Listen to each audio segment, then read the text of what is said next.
نبی علیہ السلام نے فرمایا بے نماز کی قبر میں ایک اشدہا آئے گا اور اس کا نام کیا ہوگا؟ اشجاع الاقرع، گنجا سانپ۔ نبی علیہ السلام نے فرمایا اس کی آنکھیں آگ کی ہوگی اور اس کے جو ہاتھ ہیں وہ لوہے کے ہوں گے۔ اس کے ہاتھوں کی لمبائی کتنی ہوگی؟ حضور نبی علیہ السلام نے فرمایا ایک دن کی مسافت جتنی اس کے ہاتھوں کی لمبائی ہوگی۔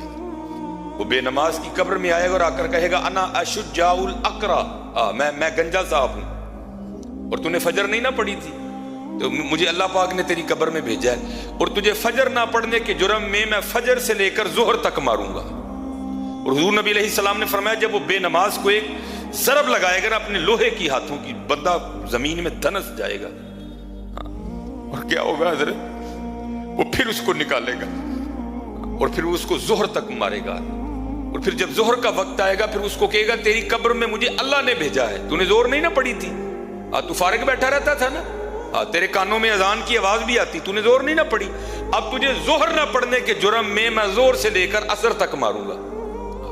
پھر حضور نبی علیہ السلام نے فرمایا جب عصر کا وقت آئے گا وہ پھر کہے گا تو نے عصر نہیں نہ پڑھی تھی، تیری قبر میں مجھے اللہ جل شانہ نے بھیجا ہے، میں تجھے عصر نہ پڑھنے کے جرم میں عصر سے لے کر مغرب تک، پھر اسی طرح کہے گا مغرب سے لے کر عشاء تک، پھر اسی طرح کہے گا عشاء سے لے کر فجر تک میں ماروں گا۔